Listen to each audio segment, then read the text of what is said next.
Nina somo ambalo nitalifundisha kwa majuma kadhaa. Somo muhimu sana. Leo nilitambulishe tu, lakini ni somo lenye nguvu kubwa ya Mungu kujifunua katika maisha yako. Linaitwa Ijue Ifahamu Nguvu ya Madhabahu na Utendaji Wake. Ijue Ifahamu Nguvu ya Madhabahu na Utendaji Wake. Baba Mungu, ninakushukuru kwa neno lako, na wabariki watu wako watakaolisikia neno hili ulioliachilia kwa ajili yao, na watendee kwa utukufu wa jina lako Yesu Kristo. Amen.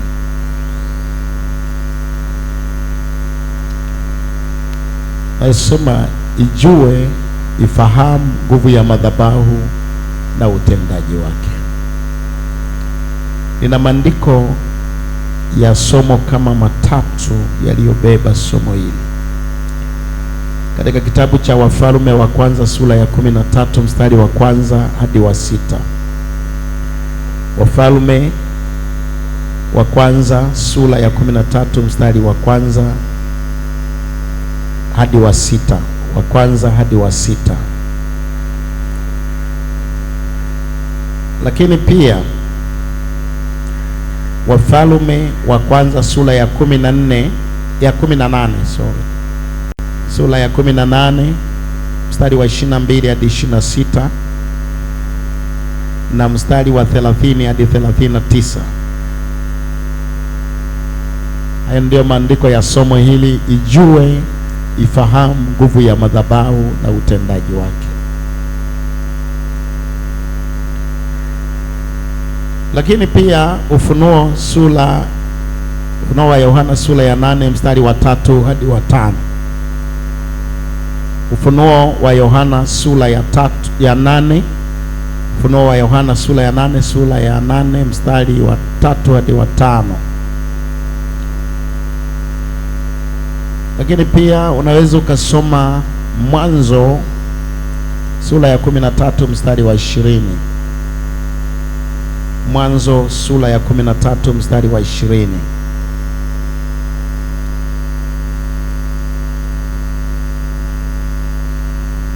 Na Isaya sura ya 6 na mstari wa 6. Ijue nguvu ya madhabahu na utendaji wake. Ijue nguvu ya madhabahu.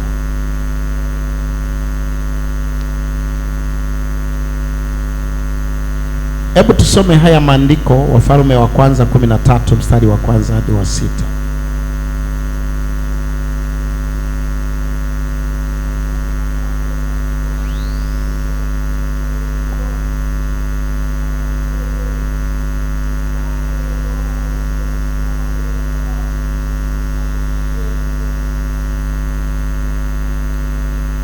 Na tazama, akatoka mtu wa Mungu katika Yuda kwa neno la Bwana, akafika Betheli.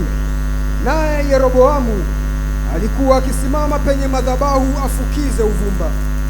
Basi mtu huyo akapiga kelele juu ya madhabahu kwa neno la Bwana akasema, madhabahu, madhabahu, Bwana asema hivi, angalia, mtoto atazaliwa katika nyumba ya Daudi, na jina lake Yosia, na juu yako atawachinja makuhani wa mahali pa juu wanaofukiza uvumba juu yako, na mifupa ya watu itateketezwa juu yako.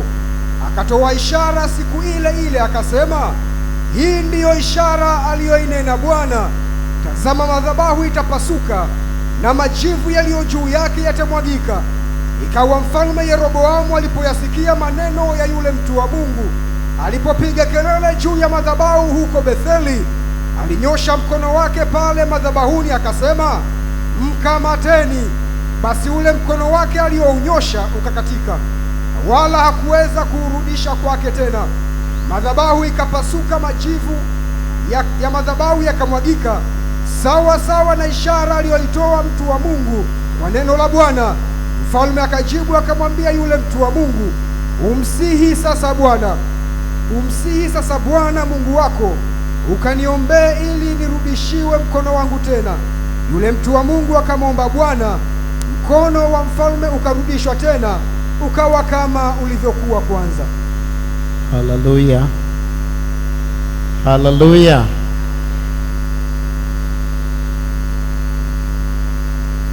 Hapa kwenye maandiko haya tumekuta kuna madhabahu mbili,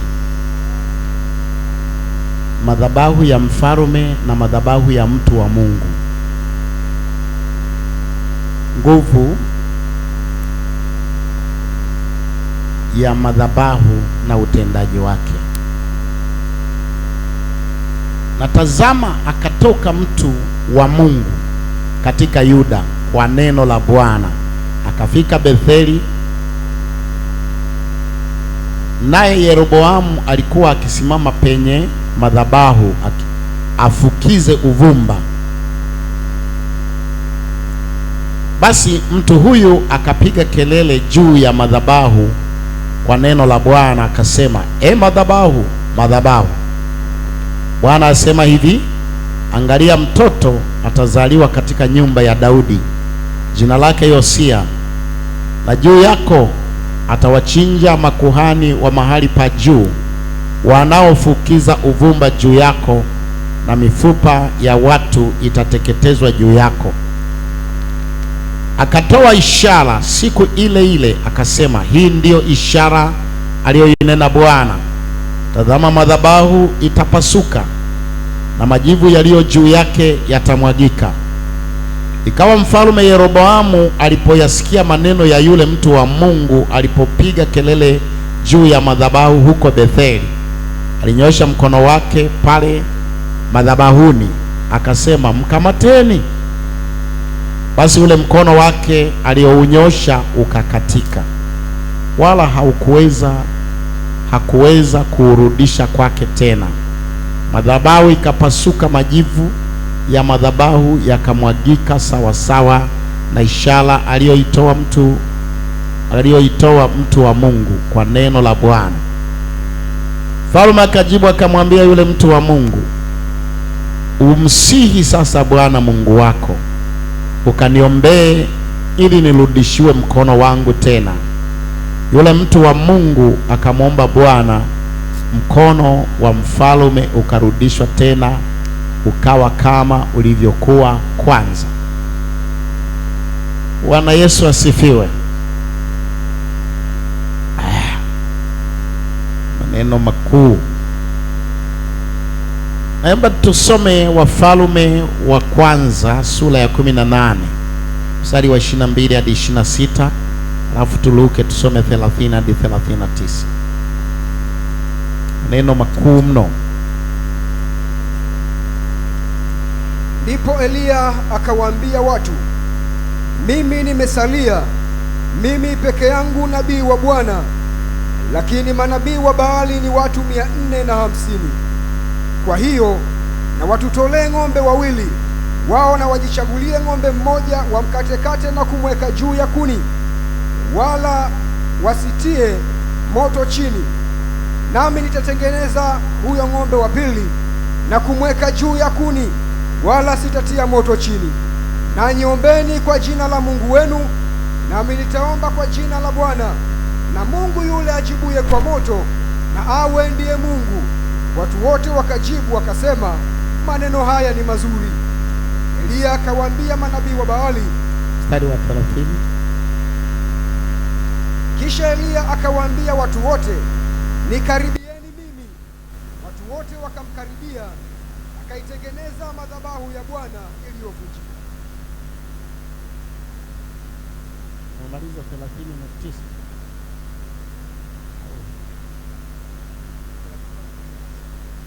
Nasema, kisha Eliya akawaambia watu wote, nikaribieni mimi. Watu wote wakamkaribia, akaitengenezea madhabahu ya Bwana iliyovunjika. Eliya akatoa mawe 12 kwa hesabu ya kabila za wana wa Yakobo, aliyejiliwa na neno la Bwana na kuambiwa, jina lako litaitwa Israeli. Naye akajenga madhabahu kwa mawe hayo katika jina la Bwana. Akafanya mfereji kama wa vipimo viwili vya mbegu ukiizunguka madhabahu. Kisha akazipanga zile kuni, akamkata yule ng'ombe vipande vipande, akaviweka juu ya kuni. Akasema, jazeni mapipa 4 maji, mkayamwage juu ya sadaka ya kuteketezwa juu ya kuni. Akasema, fanyeni mara ya pili. Wakafanya mara ya pili. Akasema, fanyeni mara ya tatu. Wakafanya mara ya tatu. Yale maji yakaizunguka madhabahu, akaijaza mfereji maji. Ikawa wakati wa kutoa dhabihu ya jioni, Eliya nabii akakaribia, akasema, Bwana Mungu wa Ibrahimu na Isaka na Yakobo na wa Israeli, na ijulikane leo ya kuwa wewe ndiwe Mungu katika Israeli, na ya kuwa mimi ni mtumishi wako, na ya kuwa mimi nimefanya mambo hayo yote kwa neno lako. Unisikie Bwana, unisikie, ili watu hawa wajue ya kuwa wewe Bwana ndiwe Mungu, na ya kuwa wewe umewageuza moyo wakurudie. Ndipo moto wa Bwana ukashuka, ukaiteketeza sadaka ya kuteketezwa na kuni na mawe na mavumbi, ukayalamba yale maji yaliyokuwamo katika mfereji. Watu wote walipoona wakaanguka kifudifudi, wakasema, Bwana ndiye Mungu, Bwana ndiye Mungu. Bwana Yesu asifiwe sana. Bwana asifiwe. Hebu andika tu mambo haya kidogo. Hatua tutakazopitia katika somo hili, kuna kipengele cha kwanza, ijue madhabahu. Ndio tunachoanza nacho, ijue madhabahu. Watu wengi hawajui madhabahu ni nini na inatendewaje kazi na unaitumiaje. Hatua ya pili, tutajifunza juu ya nguvu ya madhabahu. Hatua ya pili, tutajifunza juu ya nguvu ya madhabahu. Hatua ya tatu, tutajifunza mapambano ya kuvunja madhabahu za shetani katika maisha yetu. Mapambano dhidi ya madhabahu za shetani katika maisha yetu, au katika ulimwengu tunaoishi, au mazingira yetu. Jambo la 4, tutajifunza madhara ya utawala wa madhabahu, au madhabahu zinazotawala maeneo, namna zinavyoathiri wakaaji wa maeneo.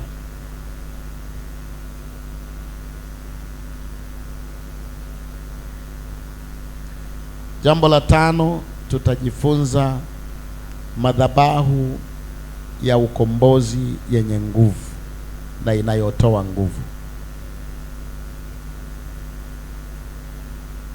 Ni vitu vingi, ni cha 6, vingine nitavitambulisha siku nyingine. Kitu cha 6, namna ya kujenga madhabahu kwa ajili yako maishani mwako, kujenga madhabahu zilizobomolewa, kujenga madhabahu iliyo hai kwenye maisha yako. Bwana asifiwe sana. Bwana asifiwe. Makusudi ya somo hili kumsaidia kila mtu kutambua, kujua kwamba Mungu, hakuna Mungu yeyote anayetenda kazi bila madhabahu, na kila madhabahu ina Mungu anayetenda kazi. Lengo la somo hili kukusaidia kujua kwamba miungu wote, awe Mungu Jehova, awe Mungu gani, ana madhabahu yake, na hujidhihirisha na kutenda kupitia madhabahu yake.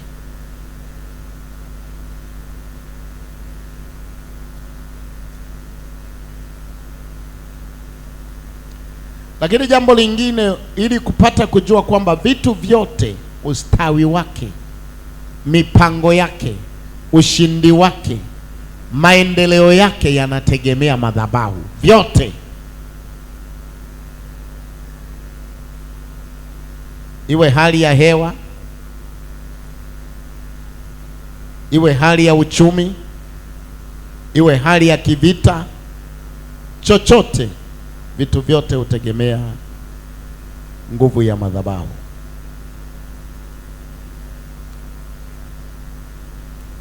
Jambo lingine ambalo unapaswa na ni faida katika somo hili, karibu kila taifa lina madhabahu yake rasmi. Na kama sisi Tanzania ni vizuri tutafakari mara mbili. Nitakapokuwa naifafanua madhabahu, nitakwenda mahala nitakuonyesha madhabahu lazima pawe mahala pa juu palipoinuka. Neno madhabahu nitakapoanza kulifafanua, lazima pawe mahala pa juu palipoinuka. Ndio maana Musa alikuwa anapanda mlimani, na sisi tulikwenda kusimika bendera yetu mlimani. Una siri katika Tanzania. Haleluya, haleluya. Kila taifa liko juu ya madhabahu yake.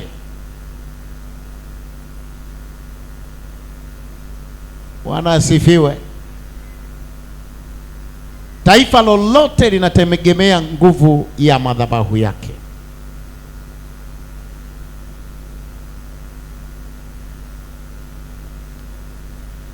Lakini pia hata kama katika taifa hilo moja kama Tanzania, kila mfalme anaweza akatawala kwa madhabahu yake.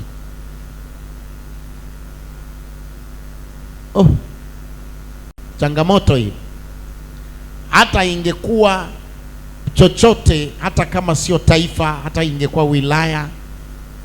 Ndio maana mtu anapoingia kwenye wilaya fulani huwa anaambiwa kawatafute wazee wa mji ule. Kienda kuchimba dhahabu mahala, wanaambia lazima ulipoti mahala kuna madhabahu ya madini ya mahali pale. Niliwahi kuwa mfanyabiashara wa mbao, nikawa nafuata nakata leseni, naenda kwenye hifadhi huko kuchukua mbao huko. Siku moja tumefika, katika kutembea tembea tukaona mti mkubwa sana.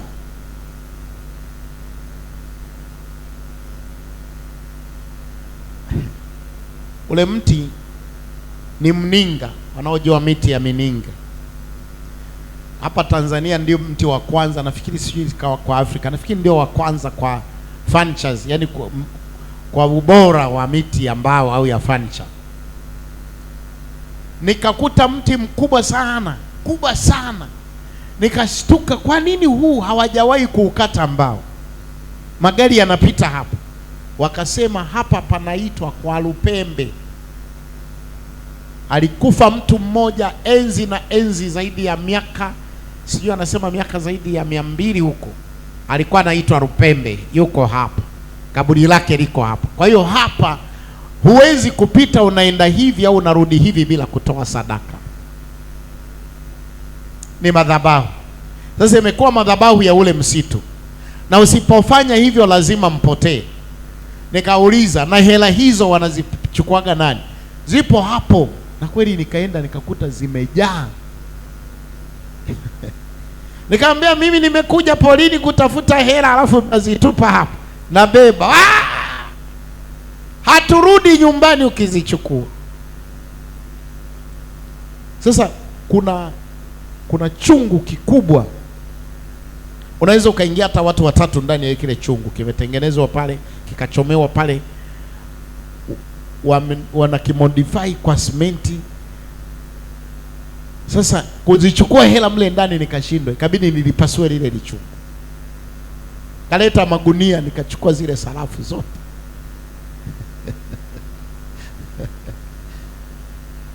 Nikabeba nikatoka. Sasa wale nilioambatana nao wanatetemeka kwa sababu tu hawana namna ya kutopanda hata lile gari. Ikabidi turudi nao. Tumefika mahali, nikamwambia hapa tuna njaa, tutafute chakula. Nikaagiza chakula. Mimi nikanunulia zile hela za madhabahu. Wakala. Kuna nguvu kwenye madhabahu.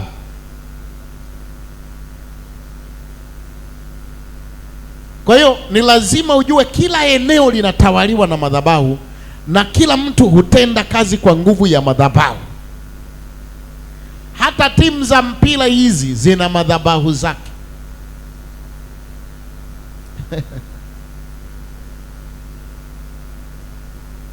zina madhabahu zake.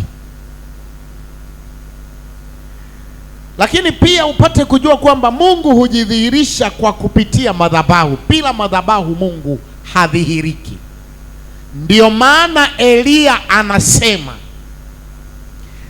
ninyi jengeni madhabahu ya Mungu wenu ili apate pa kutendea kazi, pa kutolea nguvu. Hello. Na mimi nitamjengea Mungu wangu madhabahu yake ili apate pa kujidhihirisha, pa kutendea kazi. Haleluya.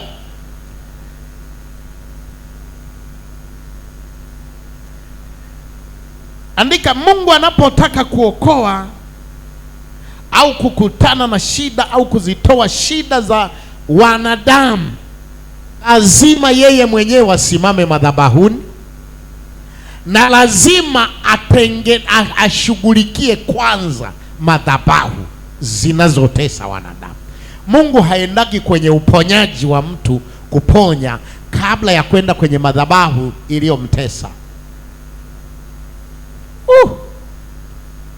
Ndio maana Yesu alipotaka kuponya alisema, ewe pepo bubu na kiziwi.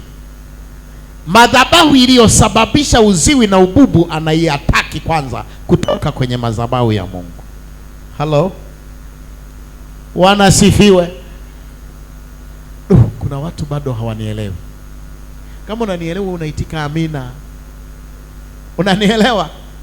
Unaitika nini? Na ukiitika amina, uelewa unaongezekaga kwenye kichwa huko, na ubongo nao unaitikaga amina.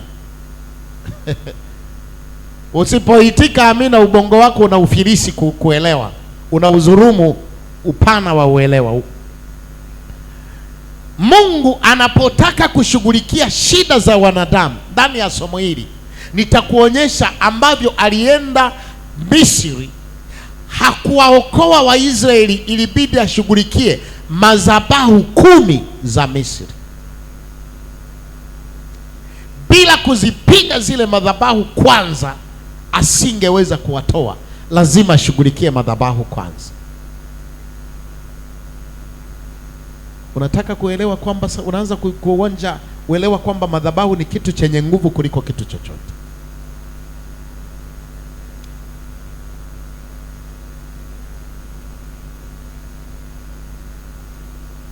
Ndio maana wana wa Israeli wakati wanataka kupigana vita wakiongozwa na Joshua vitani, Musa anamwambia Joshua, nenda kaongoze mapambano vitani, mimi nipande madhabahuni pa Bwana na ile fimbo ya Mungu, kwa sababu tunategemea nguvu ya madhabahu. Sio, unanielewa? Si unanielewa? Musa anamwambia Joshua, tukisema twende na mimi vitani tutafeli, mimi nipande madhabahuni pa Bwana, wewe nenda mstari wa mbele vitani, mimi nikiwa madhabahuni pa Bwana. Kutoka madhabahuni ushindi utawakuta Israeli. Wana wa Mungu, wana wa Mungu, wanasifiwe. Ili Mungu atende chochote, lazima asimame kwenye madhabahu.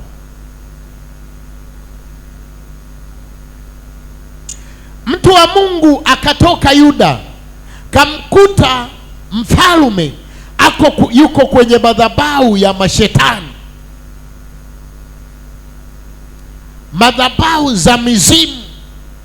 Anatafuta nguvu za kutawala na kuongoza na kutetea watu wake, na anafanya hivyo kwa kuliongoza taifa la watu wa Mungu.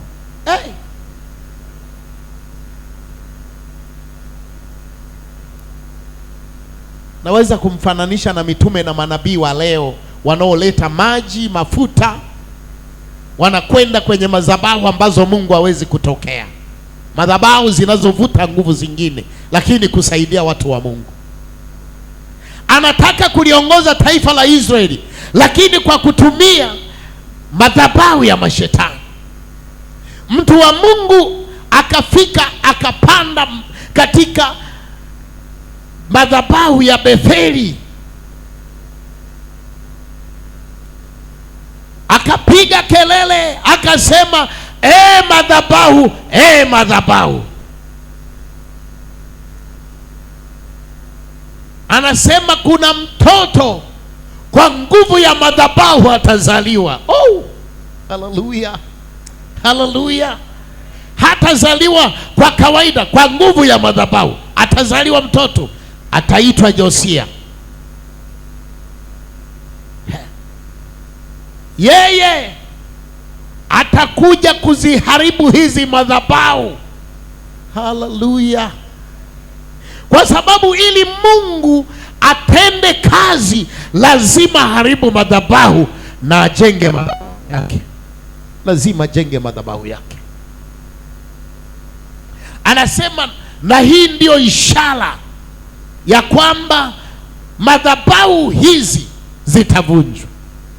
Anasema hapo hapo ulipo madhabahuni, na makuhani wa madhabahu hiyo unao, na vyombo vya madhabahu hivyo unavyo, na unavitumia kwenye madhabahu hiyo kutafuta nguvu.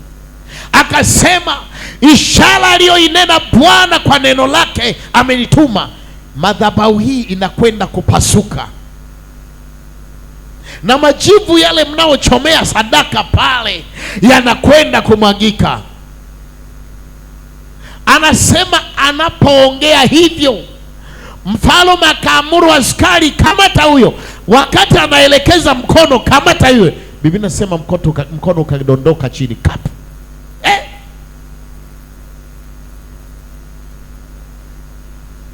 Ungekuwa wewe polisi, ungeenda kumkamata? Eti nyinyi askari, ungekuwa wewe ndio askari, ungeenda kumkamata? Anayekupa mwenyewe amri amekatika mkono, umedondoka kule. Ile kamata huyo, mkono alipoupeleka mkono huko ti.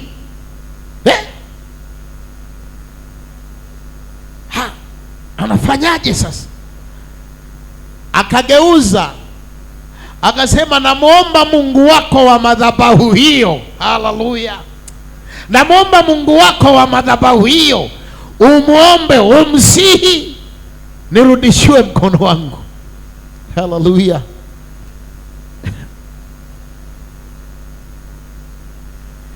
Andika hivi, madhabahu ni nini hasa?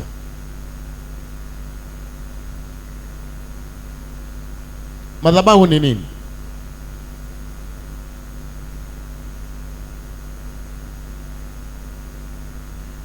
Neno madhabahu linatokana na neno la asili ya Kiebrania na Kiaramaiki na Kiarabu.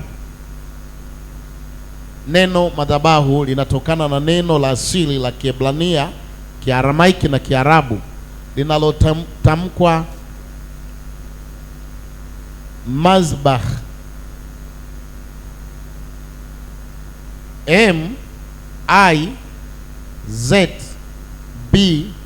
M-I-Z-B-E-A-H.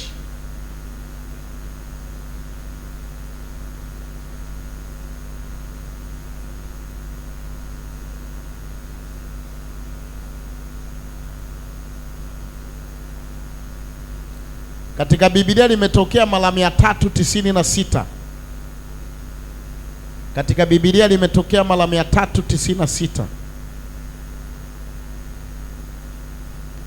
Na humaanisha mahali palipo juu palipoinuka. Yako maandiko zaidi ya 124 au mistari inayosema mahali palipo juu palipoinuka. Nikupe mawili, Hesabu 22:41 na Wafalme wa kwanza 17:29 hadi 32 na Wafalme wa kwanza 18:4 hadi 4 na 22. Itoshe hapo, itoshe hapo. Maana yake mahali palipo juu, mahali palipo juu palipoinuka.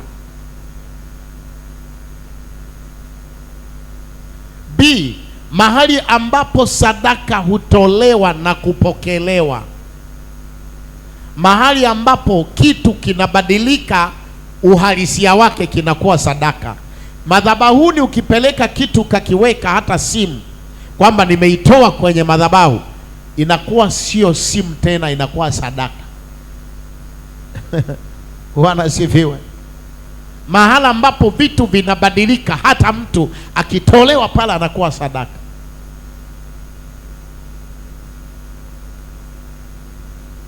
Hana alimtoa Samueli akawa sadaka. Ni mahali ambapo vitu vinabadilika kuwa sadaka vikitolewa.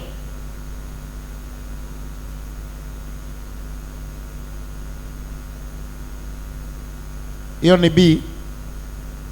C ni mahali ambapo ulimwengu wa roho na ulimwengu wa mwili unaweza kuwasiliana. Madhabahu ni mahali ambapo vinafunguka vitu vya kiroho na vya kimwili vinaweza kuonana. Ukiwa kwenye madhabahu unaweza ukaona ulimwengu wa roho na ukaona ulimwengu wa mwili.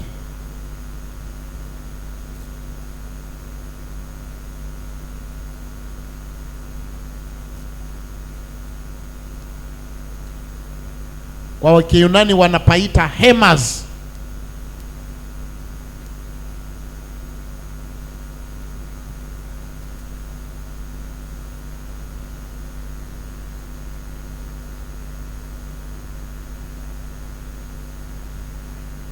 Si hiyo hiyo tunaendelea kuitafsiri, nasema ni mahali ambapo wanadamu wanaoishi ulimwengu wa mwili wanaweza kuwasiliana na viumbe vya ulimwengu wa roho na kusikilizana na kuonana.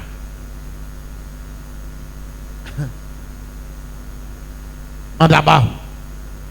Kwa lugha nyingine, Yakobo yeye alipaita lango la mbinguni. Mwanzo 28:17. Kwa lugha nyingine Yakobo alipaita kama lango la mbinguni, mahala ambapo mambo ya Mungu yanaweza katokea ukayaona wazi na ukasikiliza wazi. Madhabahuni. Nguvu ya madhabahu. Fahamu nguvu ya madhabahu, wapendwa. Ndio maana watu wa kale walikuwa hawapandi mbegu mpaka aende madhabahu zao. Haendi safari mpaka ingie kwenye madhabahu. Watu wa Mungu, nataka nikufundishe nguvu ya madhabahu. Nataka nikufundishe nguvu ya madhabahu. Faida ya somo hili itakusaidia mambo mengi. Itakusaidia kutoa sadaka kwenye kila madhabahu na kuingia kwenye kila madhabahu, kwa sababu madhabahu ina nguvu. Ukiingia mahala pale ukajihusisha na imani ya madhabahu ile, ina nguvu. Kukuachia ni vigumu.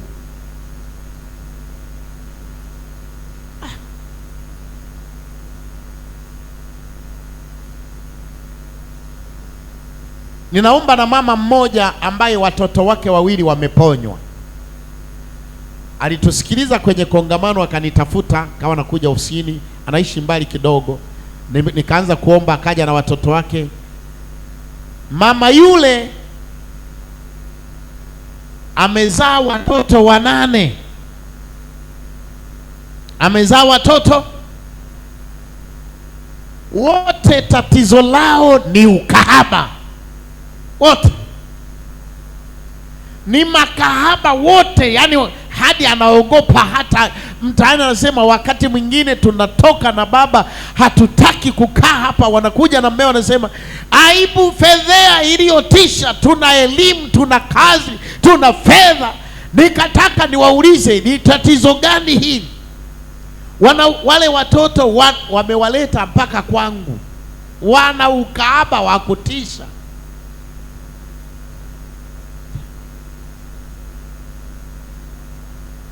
Niko na wazazi wao hapa, naongea nao, na mimi mwenyewe wananikonyeza.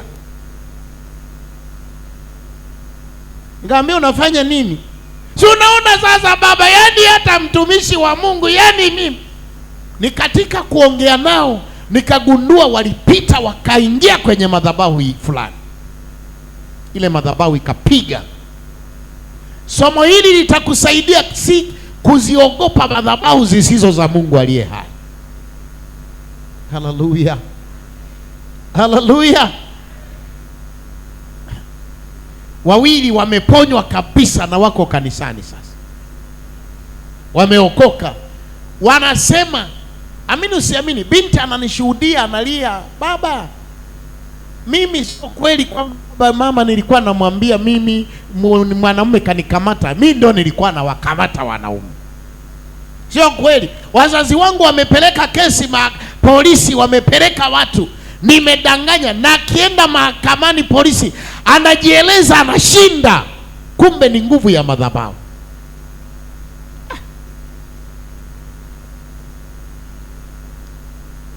Sikilizeni. Hebu nisomee Mwanzo 28:17.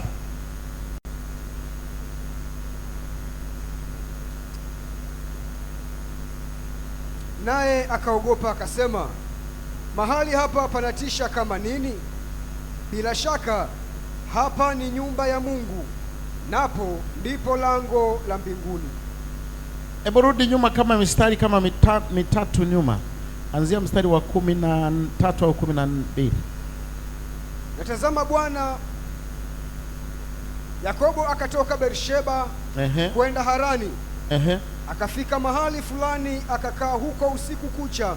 Akafika mahali fulani akakaa hapo usiku kucha. Sikiliza, kajichanganya, kumbe kakaa madhabahuni. Kachoka, kumbe alipopumzikia ni madhabahuni. Nisikilize kidogo. Akafika mahali fulani akakaa huko usiku kucha. Maana jua lilikuwa limekuchwa. Akatoa jiwe moja la mahali pale, akaliweka chini ya kichwa chake, akalala usingizi pale pale. Akaota ndoto, na tazama, ngazi imesimamishwa juu ya nchi, na ncha yake yafika mbinguni. Tena tazama, malaika wa Mungu wanapanda na kushuka juu yake. Na tazama, Bwana amesimama juu yake. Akasema, mimi ni Bwana Mungu wa Ibrahimu baba yako, na Mungu wa Isaka. Nchi hii uilalayo nitakupa wewe na uzao wako. Na uzao wako. Ameweza kuwasiliana na ulimwengu wa roho kwa sababu pale alipofika ni madhabahuni. Na uzao wako utakuwa kama mavumbi ya nchi, nawe utaenea upande wa magharibi na mashariki na kaskazini. Ngoja labda niulize swali kidogo la kiuchokozi, kiusomaji. Kwa nini nchi hii anapolala ni mahala patakatifu? Eti pamekuwaje hapo alipolala Yakobo? Utakatifu wake umetokana na nini mpaka pamekuwa madhabahu?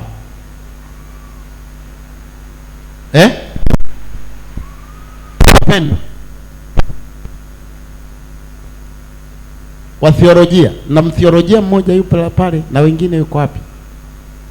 Wale mnaohitimu TTI mjibu. Yaani mimi nakuja kuwahitimisha afu mnashindwa kujibu.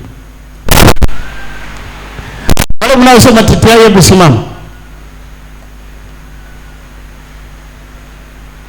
Mbona simuoni?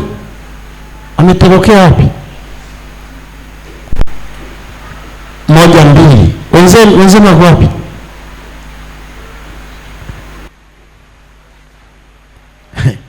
Imeanzaje? Hebu kaeni.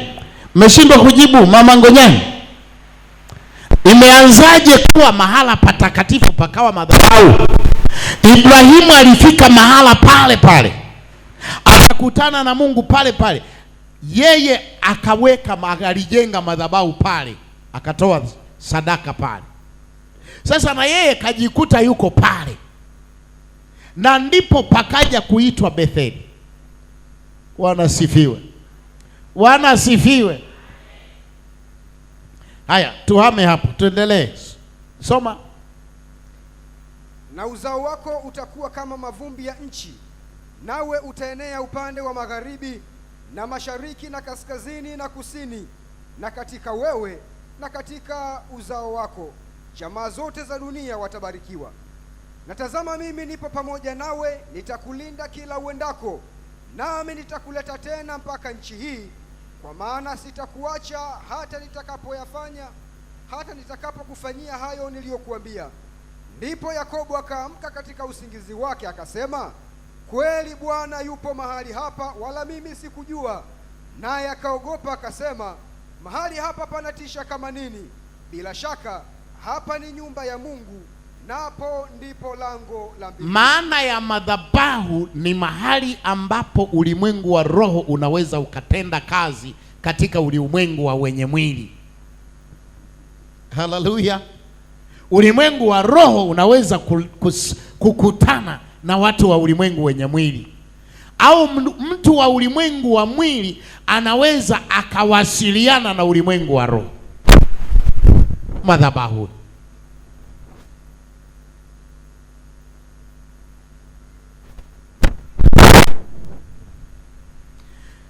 Andika, ndio sababu Mungu aliwakataza wana wa Israeli wasitoe sadaka kwa madhabahu za mashetani wala kwa madhabahu za miungu yoyote isipokuwa kwa madhabahu ya Mungu Yehova.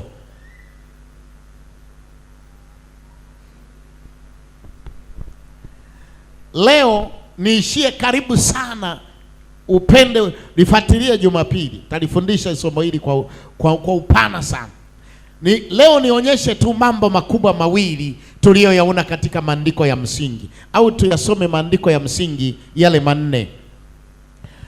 Upande wa mtu wa Mungu tunamuona kwamba kumbe madhabahu ina nguvu za miungu. Madhabahu inafanya kazi kupitia miungu yake. Kwa kila madhabahu ina nguvu kutokana na Mungu wake.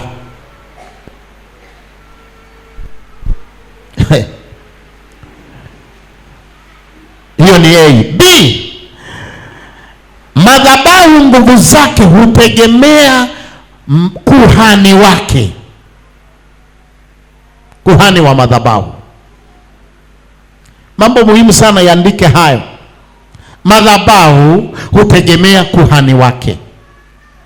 Katika Ufunuo na katika Isaya tunaweza tukaona mambo haya. Ufunuo tulisema Ufunuo 8:3 hadi 5. Hebu isome hiyo. Madhabahu inaachilia nguvu kutokana na kuhani wa madhabahu. 8:3 hadi 5. Na malaika mwingine akaja akasimama mbele ya madhabahu, mwenye chetezo cha dhahabu, akapewa uvumba mwingi ili autie pamoja na maombi ya watakatifu wote juu ya madhabahu ya dhahabu iliyo mbele ya kiti cha enzi. Na moshi wa ule uvumba ukapanda mbele za Mungu pamoja na maombi ya watakatifu kutoka mkononi mwa malaika. Na huyo malaika akakitwaa kile chetezo, akakijaza moto wa madhabahu. Akakijaza moto wa madhabahu. Ina maana vitendea kazi vya madhabahu nguvu yake inategemea nguvu inayotoka madhabahu. Moto wa madhabahu. Walipokiwekea moto wa madhabahu kukatokea nini? Akautupa juu ya nchi. Kukawa radi na sauti na umeme na tetemeko la nchi. Nguvu iliyoingia ndani ya maombi ya kawaida ya watakatifu baada ya kuwekewa moto wa madhabahu. Haleluya. Haleluya. Nguvu ya madhabahu inapoingia kwenye kitu chochote, na ndio maana ukimwona mtu yeyote hafanyi kitu bila kwenda madhabahuni, kama ni mtu wa Mungu mheshimu sana, lakini kama ni mtu wa dunia muogope sana. Mtu ambaye hawezi kwenda ofisini bila kwenda kwenye madhabahu. Mwingine madhabahu yake ni kaburi, mwingine madhabahu yake ni maji ya bahari, mwingine madhabahu yake ni maji ya Zamzam, mwingine madhabahu yake ni nazi. Hawezi kwenda kufanya mtihani mpaka amevunja nazi. Wengine madhabahu zao ni njia panda, lazima aende pale. Ipo miungu inayotoa nguvu Na wana wa Mungu sikilizeni. Somo hili natamani kila mmoja lisimpige. Sikilizeni. Mimi hapa ninaposimama naweza kuongea kama kawaida tu, na mtu akanipima uzito wangu, sitoshi. Akanipima urefu, sitoshi. Akanipima vyote, sitoshi. Lakini ninapoongea ninatiwa nguvu na nguvu ya madhabahu. Madhabahu inaachilia nguvu. Unashangaa natamka neno linamtokea mtu. Natamka tu na kubariki, moto wa madhabahu unakupita. Upate kazi, moto wa madhabahu unapita. Ubarikiwe, moto wa madhabahu unatokea. Uinuliwe. Ni maombi ya hawa watu, wanasema malaika akayachukua yale maombi, akachukua na moto wa madhabahu. Maombi bila nguvu ya madhabahu, ibada lazima itegemezwe kwa madhabahu ya Mungu anayeabudiwa. Ndio maana Elia anasema hivi, ninyi Bwana tengenezeni madhabahu yenu, chinjeni sadaka zenu, wekeni kuni juu, msiweke moto. Maana yake ya kwamba kama iko madhabahu yenye nguvu ya kutoa moto, itoe moto. Na mimi nitaitegemea madhabahu ya Jehova. Yeye nikimwita ataachilia nguvu juu ya ibada yangu, na ibada yangu utatoka moto kutoka. Ndio maana Mungu aliwaambia wana wa Israeli hivi. Oh, haleluya. Haleluya. Nataka somo hili linanibariki mimi. Nalisikia kama najihubiri mwenyewe. Natamani nilisikie mimi. Natamani nilitendee mimi. Natamani nilipokee mimi, ili niyatende yale ambayo nayagundua katika. Mungu aliwaambia wana wa Israeli hivi, makuhani kina Musa na Haruni, akawaambia waambie wana wa Lawi, haleluya, mbele ya madhabahu watakoka moto, ambapo sadaka za nyama na za mafuta na za kitambi na za nundu zitatolewa pale, na vitu vinono vitatolewa pale, ili wanapoviweka pale, moto ule, wewe weka kuni, wewe mwite Mungu ambaye iko madhabahu itoayo moto, iachilie moto kutoka mbinguni mpaka sadaka ile iteketee. Na itakapoteketea uchocheeni. Kazi kubwa ya Walawi ilikuwa ni kuulinda ule moto usije kuzimika. Kazi kubwa ilikuwa ni usizimike. Kwa nini wanaulinda?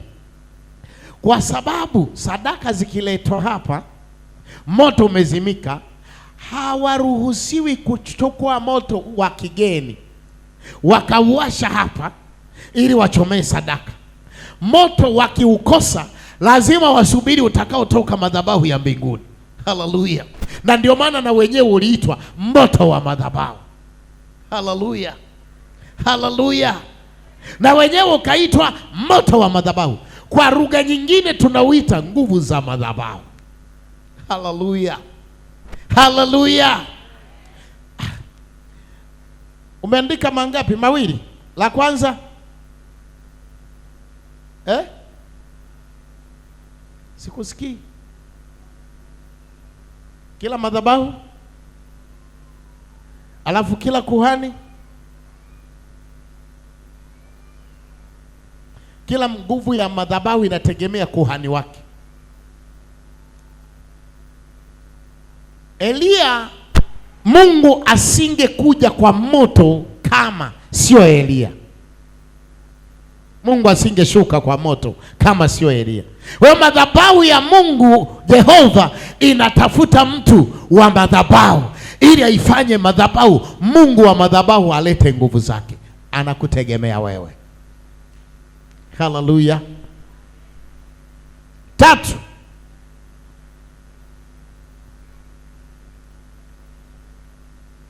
madhabahu ya Mungu ipo kwa ajili ya kuharibu madhabahu za mashetani. Madhabahu ya Mungu ipo kwa ajili ya kuharibu madhabahu za mashetani. Wiki ijayo nitamwangalia Josia aliyetabiriwa kuzaliwa.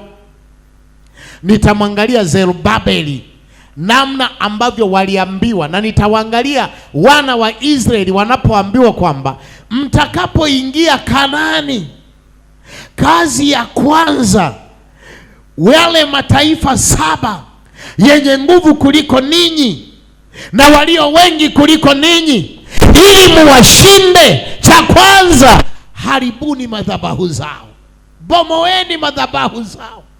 Haleluya, haleluya. Simama mtu wa Mungu, kasimama madhabahu, kailani madhabahu,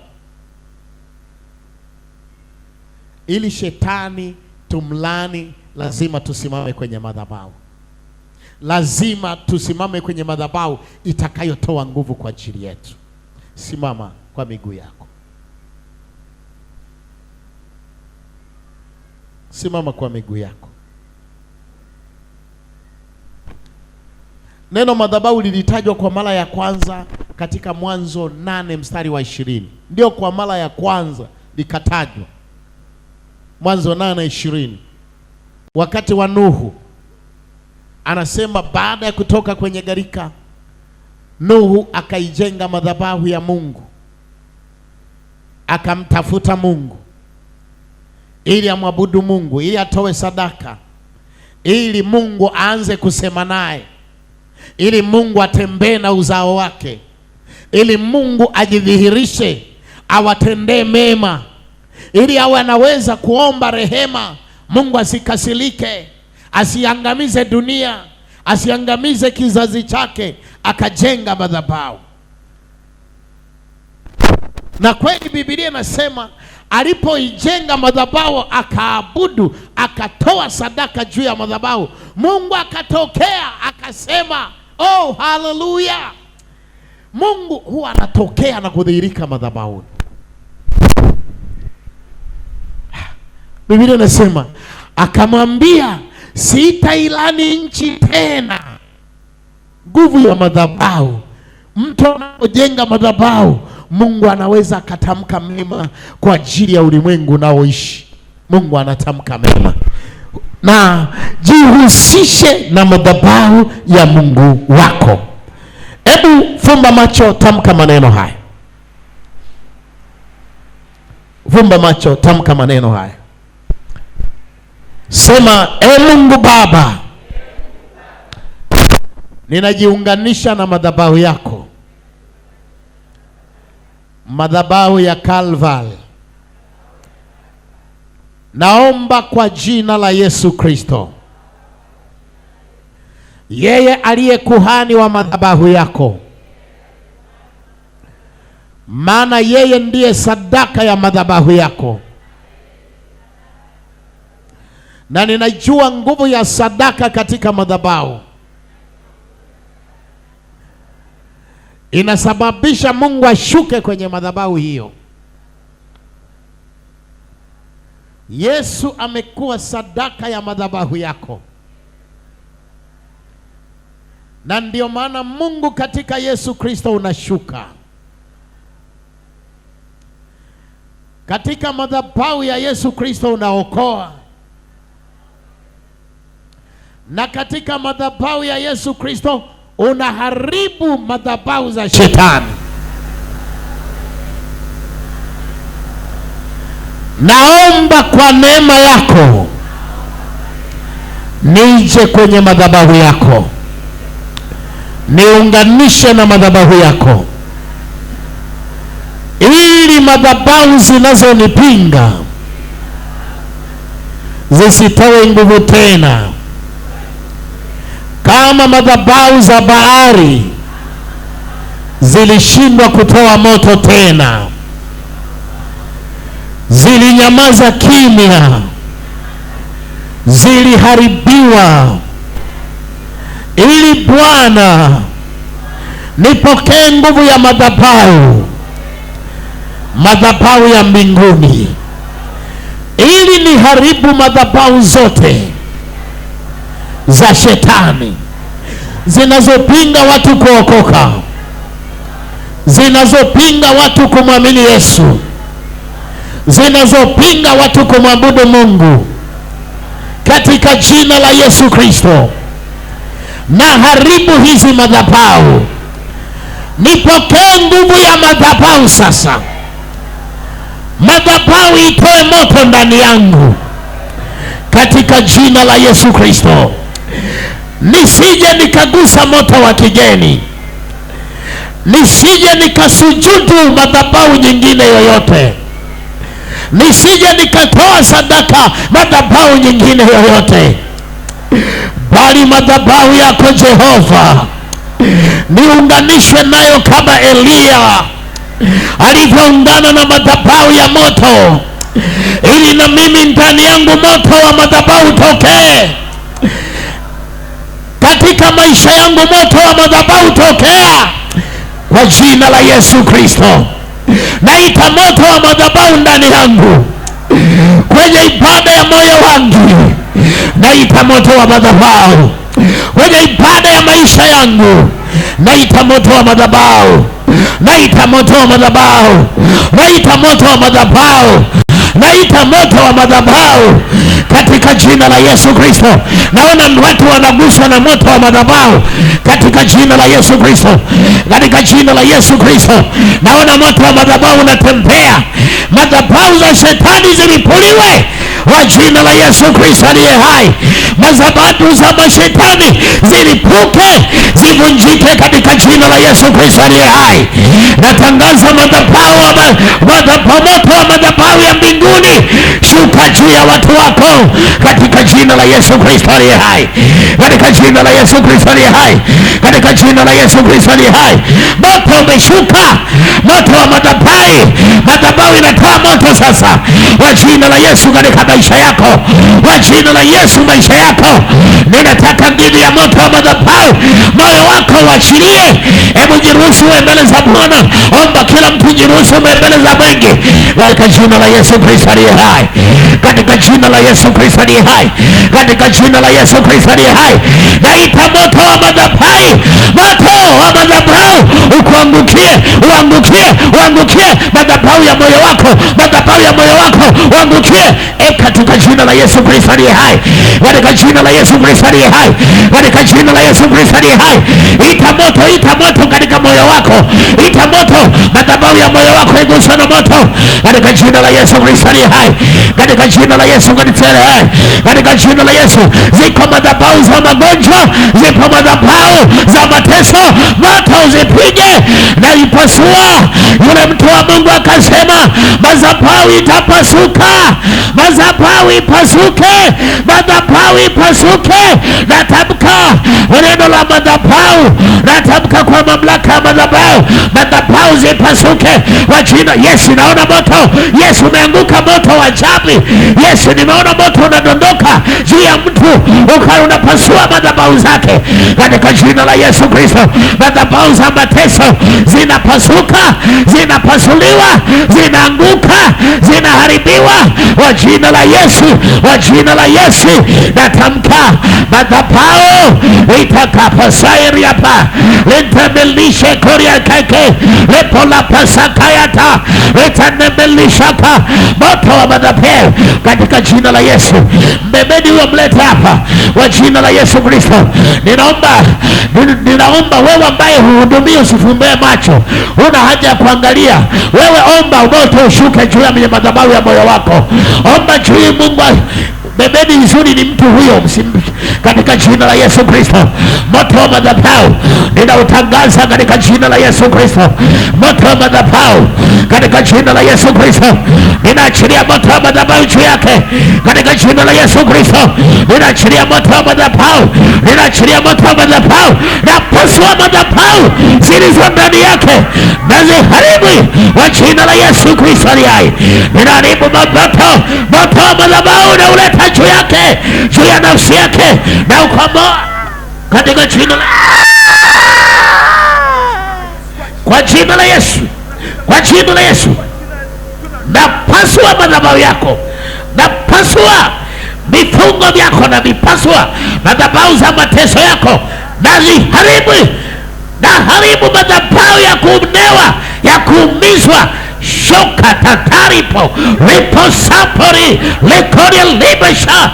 Na fungua kila madhabahu yaliyosimama kukutesa.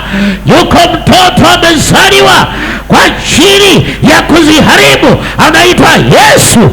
Anaipasua madhabahu yako, awe huru sasa katika jina la Yesu Kristo aliye hai.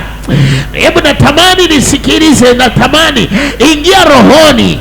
Ninazungumza jambo la ajabu sana.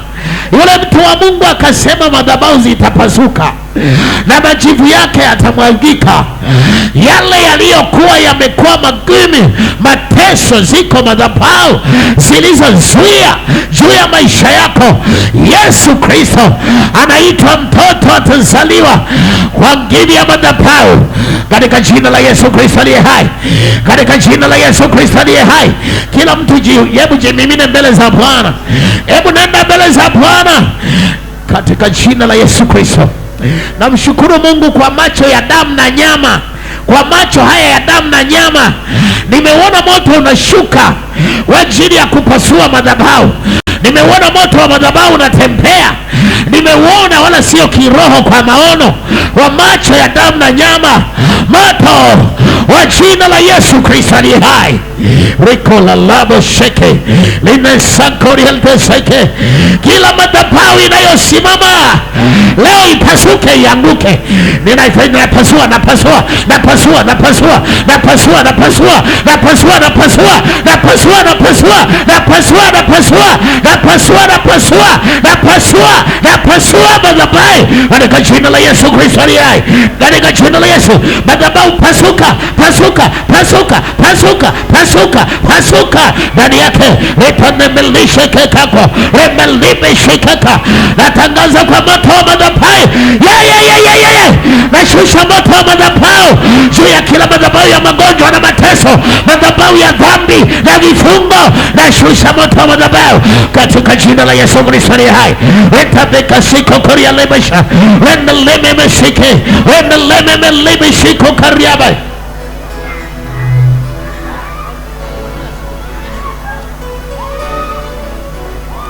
Katika jina la Yesu Kristo aliye hai. Sikiliza, ninaona moto unagusa kwenye madhabahu ya moyo wako. Ninaona moto unagusa kwenye madhabahu ya moyo wako. Moto wa mingi ushuke. Oh, shalipo kasai katika jina la Yesu Kristo aliye hai. Ninakuapisha, ninakuapisha, toka, nakuapisha, toka, toka, toka, toka.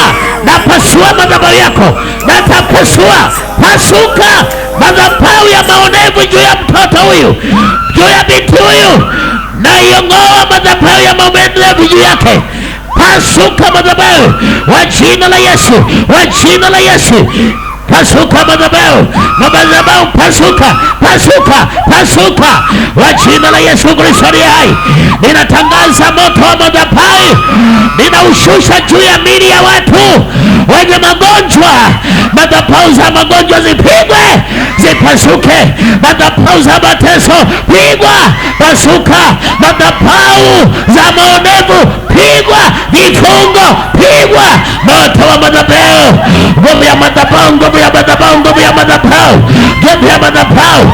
Itakasebeko shaka, itakasemeleme merlosha, eneleme kori sekoya, lebe kori talbibishi.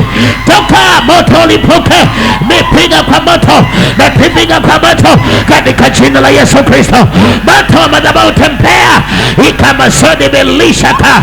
Natangaza keke limo shika, randa reme yoka pasa, wenda lime kola tekabe, wenda lime melibosha. Natangaza kama roho Bwana ishivyo, madhabahu ya mbinguni inatoa moto, madhabahu ya mbinguni inaachilia moto, madhabahu ya mbinguni inatoa moto waachilia ya watu wake katika jina la Yesu Kristo. Enkorila bashaka ridegori teko sameliboshe. Nataka kuvunja madhabahu za watu zinazoonea ufahamu wa watoto. Hawapendi kuwa waadilifu wala kuwa na elimu. Hizo madhabahu, naomba yeyote aliye na Roho Mtakatifu, shika mtoto, leta hapa mbele. Watoto washike hapa. kila madhabahu iliyojengwa juu yao na mababu zao kwa ajili ya kuwaonea watoto. Hawa ni watoto wetu, wamezaliwa kwenye msalaba. Tunatangaza uhuru wa watoto. Watoto wapewe neema. Ile madhabahu ya ujinga inayotembea duniani kuharibu watoto, kama Bwana ishivyo, katika jina la Yesu Kristo, neema ya Mungu juu ya watoto. Natangaza moto wa madhabahu wa watoto wote katika jina la Yesu. Wema wa Mungu wa juu yao. Natangaza neema ya Mungu juu yao katika jina la Yesu Kristo. Kwa jina la Yesu natangaza katika jina la Yesu, ile madhabahu ya magonjwa ya watoto ninaipasua. Mtu wa Mungu akasema madhabahu itapasuka, na ninatamka madhabahu zipasuke za magonjwa ya watoto, za vifungo vya udhaifu wa watoto. Natangaza katika jina la Yesu Kristo. Natangaza katika jina la Yesu Kristo. Weka mikono juu yao, nasema weka mikono juu yao katika jina la Yesu Kristo. Ni hai likameseka ya baraba shaka wetakapasoka riameshe. Natangaza kufungua moto wa madhabahu ushuke juu yao. Ninakataa magonjwa kwa watoto, udhaifu kwa watoto, vifo kwa watoto. Nakataa kwa jina la Yesu. Madhabahu itoe nguvu sasa. Madhabahu itoe nguvu sasa. Madhabahu iachilie nguvu sasa. Madhabahu iachilie nguvu. Madhabahu iachilie nguvu kwa jina la Yesu. Moto wa madhabahu uje juu ya watu hawa katika jina la Yesu Kristo. Matendo ya Mungu yatoke ndani ya watoto hawa. Madhabahu itoe nguvu katika jina la Yesu Kristo. Kwa jina la Yesu, kwa jina la Yesu, kwa jina la Yesu. Moto unashuka, moto wa madhabahu, moto wa madhabahu ushuke katika jina la Yesu Kristo. Ushuke katika jina la Yesu Kristo. Moto ushuke juu yako. Moto ushuke juu yako. Moto ushuke juu yako kwa damu ya mwana kondoo, kwa damu ya Yesu Kristo. Moto unashuka, moto unashuka, moto unashuka. Ukushukie, ukushukie juu yako, ushuke juu yako, ushuke juu yako katika jina la Yesu, katika jina la Yesu. Moto unashuka juu yako kwa damu ya mwana kondoo, kwa damu ya Kristo, kwa damu ya Yesu. Moto unashuka, moto unashuka, moto unashuka. Wakati unataka tutamke juu ya madhabahu za kushushwa, kila upinzani kwa watu wako, wataje ndugu zako walio mbali. Wengine wanatafuta kazi hawapati, wengine wanatafuta, wataje tu. Madhabahu itoe nguvu kwa ajili yao. Baba, katika jina la Yesu natamka nguvu ya madhabahu itokee kwa watu wote watakaotajwa katika ibada hii. Kwa jina la Yesu, nguvu ya madhabahu itokee sasa, ikawaguse. Natangaza kuinuliwa kwao. Madhabahu za kukandamizwa zikapasuke. Pasuka madhabahu, pasuka madhabahu, pasuka madhabahu, pasuka madhabahu katika jina la Yesu.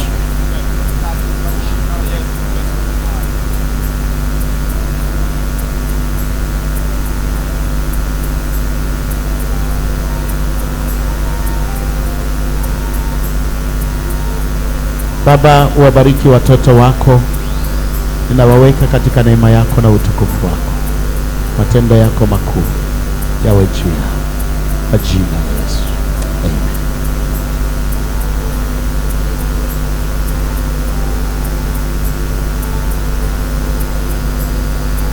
Niombe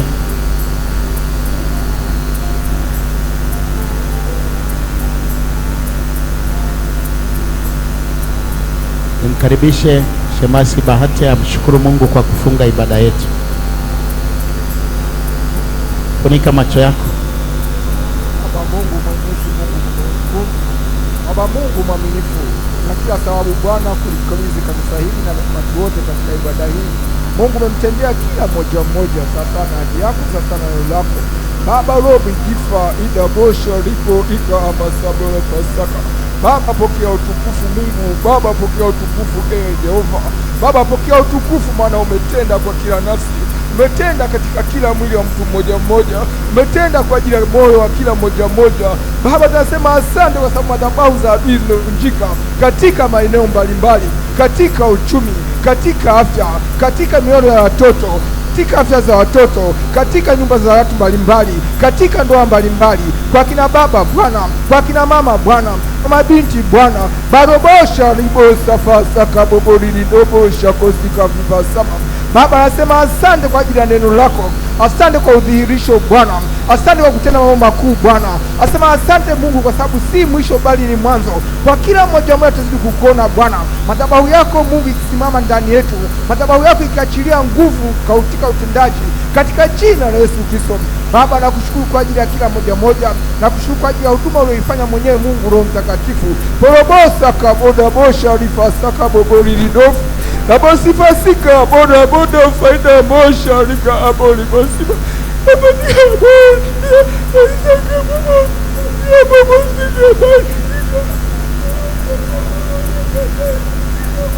Sante Jehova, sante Mungu.